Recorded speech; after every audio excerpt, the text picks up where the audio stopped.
Grade अभ्यास पुस्तिका सामाजिक विज्ञान अध्याय 2 के प्रश्नोत्तर हल करेंगे।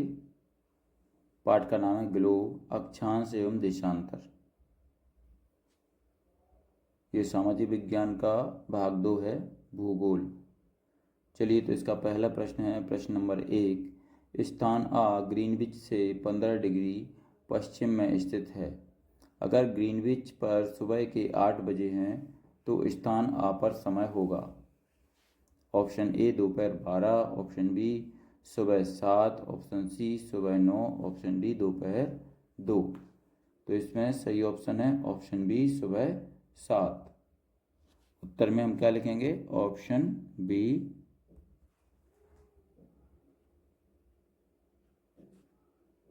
सुबह 7 बजे।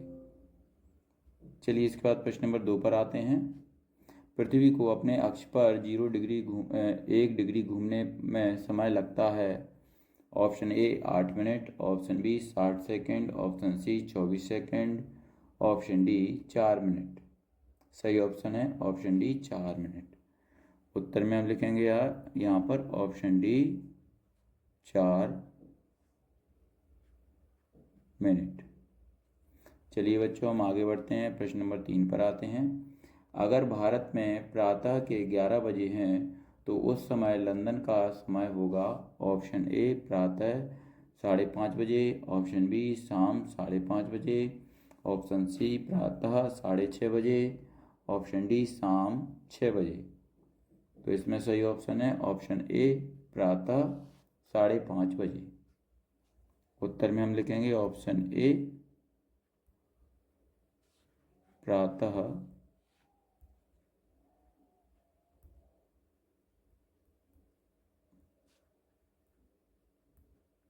5:30 बजे। चलिए बच्चों, अब आगे बढ़ते हैं, प्रश्न नंबर 4 पर आते हैं। 23 सही 1/2 उत्तरी अक्षांश से 23 सही 1/2 दक्षिणी अक्षांश के मध्य में ताप कटिबंध पाया जाता है। ऑप्शन ए उष्ण कटिबंध, ऑप्शन बी उत्तरी शीतोष्ण कटिबंध, ऑप्शन सी दक्षिणी शीतोष्ण कटिबंध और ऑप्शन डी शीत कटिबंध। तो इसमें सही ऑप्शन है ऑप्शन ए उष्ण कटिबंध। तो उत्तर में हम लिखेंगे ऑप्शन ए उष्ण कटिबंध। चलिए बच्चों, हम आगे बढ़ते हैं, प्रश्न नंबर 5 पर आते हैं। ग्लोब को 2 बराबर भागों में बांटने वाली काल्पनिक रेखा है। ऑप्शन ए कर्क रेखा, ऑप्शन बी मकर रेखा, ऑप्शन सी विषुवत रेखा, ऑप्शन डी देशांतर रेखा। तो इसमें सही ऑप्शन है ऑप्शन सी विषुवत रेखा। उत्तर में लिखेंगे हम ऑप्शन सी विषुवत रेखा। चलिए बच्चों, हम आगे बढ़ते हैं। आगे है प्रश्न नंबर 6, रिक्त स्थान की पूर्ति कीजिए। तो ए नंबर पर है, खाली स्थान में लिखेंगे ग्लोब पृथ्वी के लघु रूप का एक प्रतिरूप है। इसके बाद बी है, स्थानीय समय का अनुमान सूर्य के द्वारा बनने वाली परछाई से लगाया जाता है। सबसे छोटी परछाई खाली स्थान में लिखेंगे दोपहर में बनती है। चलिए, इसके बाद सी नंबर पर है, पृथ्वी अपने अक्ष पर खाली स्थान में लिखेंगे पश्चिम से खाली स्थान में पूर्व दिशा की ओर घूमती है।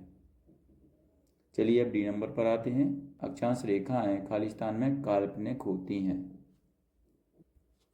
चलिए, अब ई नंबर पर आते हैं। कर्क रेखा खाली स्थान में लिखेंगे उत्तरी गोलार्ध में है। इसके बाद प्रश्न नंबर 7 है, ग्लोब की कोई 2 विशेषताएं लिखिए। तो उत्तर में लिखेंगे नंबर 1 ग्लोब पृथ्वी का नमूना है और नंबर 2 ग्लोब प्रदेश महासागरों को दर्शाया जाता है। इसके बाद प्रश्न नंबर 8 पर आते हैं, पृथ्वी का आकार ध्रुवों तथा मध्य में कैसा है। तो उत्तर में लिखेंगे पृथ्वी ध्रुव पर चपटी और मध्य में उभरी हुई है। चलिए बच्चों, हम प्रश्न नंबर 9 पर आ जाते हैं। विषुवत रेखा पृथ्वी को कौन से 2 बराबर भागों में बांटती है। तो उत्तर में लिखेंगे विषुवत रेखा पृथ्वी को 2 बराबर भागों में बांटती है। पृथ्वी के ऊपर का उत्तरी गोलार्ध और नीचे का दक्षिणी गोलार्ध। चलिए अब प्रश्न नंबर 10 पर आते हैं। पृथ्वी के ताप कटिबंधों के नाम लिखिए। तो उत्तर में हम लिखेंगे नंबर 1 है उष्ण कटिबंध, नंबर 2 है शीतोष्ण कटिबंध, नंबर 3 शीत कटिबंध। चलिए बच्चों हम आगे बढ़ते हैं। प्रश्न नंबर 11 पर आते हैं। ध्रुवों के निकट के क्षेत्रों को कम ऊष्मा क्यों प्राप्त होती है? तो उत्तर में लिखेंगे ध्रुवों के निकटवर्ती क्षेत्रों में कम गर्मी पड़ती है। यहाँ पे ये कम है, काम नहीं है।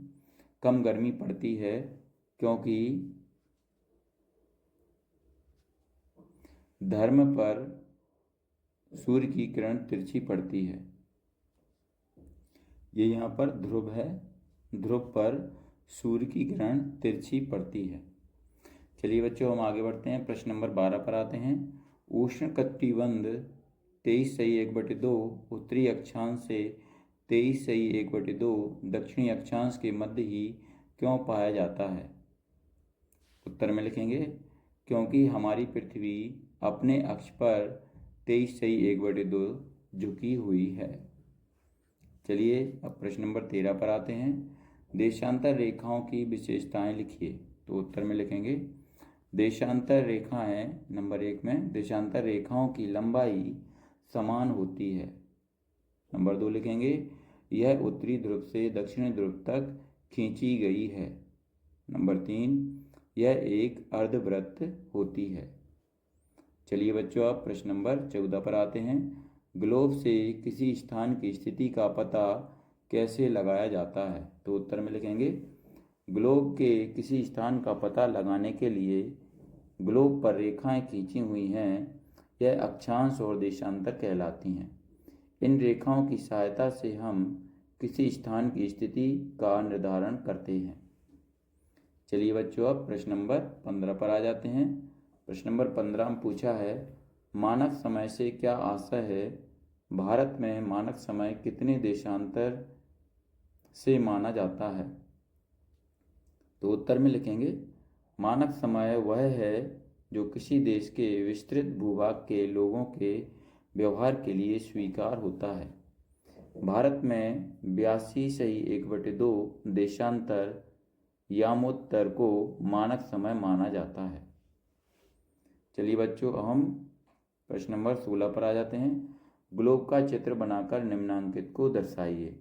तो यहाँ पर देखिए बच्चों हमने ये ग्लोब का चित्र बना रखा है। आप भी इसी तरीके से अपनी एडगेट अभ्यास पुस्तिका में बना सकते हैं। तो यहाँ पर ये हमारा अध्याय 2 समाप्त होता है।